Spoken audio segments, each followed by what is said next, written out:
বাসার খুব কাছে একটা মেলা হচ্ছিল, তো ভাবলাম একটু ঘুরে। আসসালামু আলাইকুম, কেমন আছেন সবাই? আশা করছি ভালো আছেন অনেক। আলহামদুলিল্লাহ, আমিও ভালো আছি। আর এইদিকে অনেক দিন ধরে কিন্তু পেজে অথবা চ্যানেলে কোনো ধরনের ভিডিও আপলোড করতেছি না।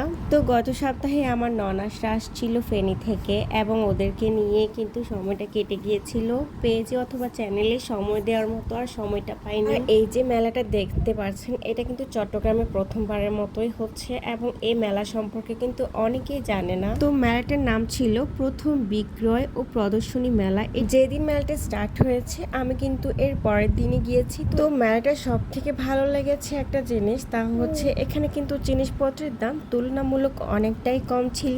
বিশেষ করে মাটির জিনিসপত্রগুলোর দাম আমার অনেকটাই কম লেগেছে, এবং খুব সুন্দর সুন্দর মাটির জিনিসপত্র ছিল।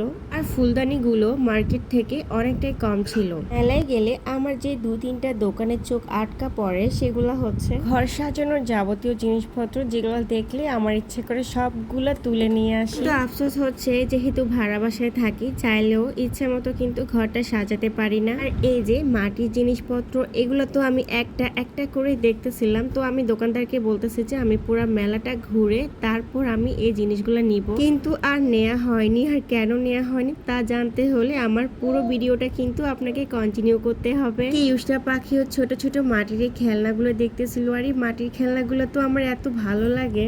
ইচ্ছে করছিল অনেকগুলো মাটির খেলনা কিনি, বাট আমার মেয়েকে কিনে দিয়েও লাভ নাই। ও ঠাস ঠাস করে সবগুলো ভেঙে ফেলবে একদিনের মধ্যে।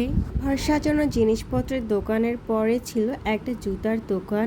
আর জুতার দোকানে ঢুকে ঘটে গেল বিপত্তি। আমি ছেলেকে কোলে নিয়ে একদমই হাঁটতে পারি না, মানে বাচ্চা কোলে নিয়ে আমি কোনো কিছুই করতে পারি না। এদিকে জুতার দোকানে ঢুকে ঠুস করে পড়ে যাইতে লাগছিলাম। ভাগ্যিস ভালো যে পরি নাই। যাই হোক, এখানে কিছু রেশমি চুড়ি দেখছিলাম। অনেকদিন দিন হলো রেশমি চুড়ি কিনি না, ব্যবহার করা হয় না। তো ভাবলাম যে কিছু রেশমি চুড়ি কিনি, শাড়ির সাথে ম্যাচিং করে পরবো। 3 কালারের রেশমি চুড়ি আমি নিয়েছিলাম। দামটা আমার কাছে রেশমি চুড়ি একটু বেশি লাগছিল। যেটা মেলায় 30 টাকা, 50 টাকা, 60 টাকার কিছু স্টল থাকে। তো এই মেলাটার মধ্যেও কিন্তু এরকম অনেকগুলো স্টল ছিল। যাই হোক, ওই দোকানগুলোতে আমি আর ভিজিট করি নাই, কারণ এগুলা ঘুরে ফিরে কিন্তু একই টাইপসের জিনিসগুলাই থাকে। এদিকে আমার মেয়ের মুখের দিকে তো তাকানোই যাচ্ছে না, কারণ ওকে এখন পর্যন্ত কোনো খেলনাই কিনে দিই নাই। আর যে কোনো জায়গায় গেলে ওকে খেলনা কিনে দিতেই হবে। ভিডিওর মাঝখানে বলেছিলাম মাটির জিনিসগুলা নিব বলে আর নিতে পারি নাই। তার কারণটা হচ্ছে এই সিরামিকের দোকানটায় ঢুকে এখান থেকে আমি আর বের হতে পারি নাই। দোকান থেকে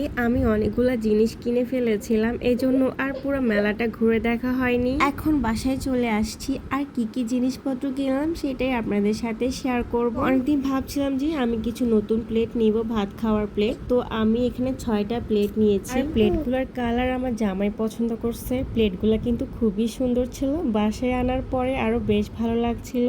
তো একটা কিউট কাপ সেট আমি কিনলাম। এই কাপ সেটটা আমার খুব পছন্দ হয়েছে। বিশেষ করে এই কাপ সেটের কালারটা কিন্তু বেশ সুন্দর ছিল। ভিডিওতে দেখে নিশ্চয়ই বুঝতে পারছেন এই কাপ সেট গুলা কতটা কিউট। বয়স দেওয়ার সময় আমার ছেলের দুষ্টমি তো থাকে সব সময় ফ্রি। এবার যে বাটিটা দেখাবো, এটা কিন্তু ওরা নিতে আমাদেরকে রিকোয়েস্ট করেছিল, বলেছিল আর 100 টাকার কিছু নিলে আমাদেরকে একটা ছোট লবণদানি ফ্রি দিবে। গাছের লবণদানি গুলা দেখতে কিন্তু খুবই সুন্দর লাগে, তাই আমি বাটিটা 150 টাকা দিয়ে নিয়েছিলাম। যাই হোক, 3টা আমি নাস্তার প্লেট নিয়েছিলাম। নাস্তার প্লেট গুলো আমি একই কালারে খুঁজছিলাম, যদিও কিন্তু একই কালারের ছিল না, তাই 3টা 3 কালারেরই নিতে হয়েছে। এখন দেখাচ্ছি যে জিনিসটা ফ্রিতে পেয়েছি, খুব ছোট্ট একটা লবণদানি। আর এই লবণদানিটা কিন্তু খুব সুন্দর ছিল।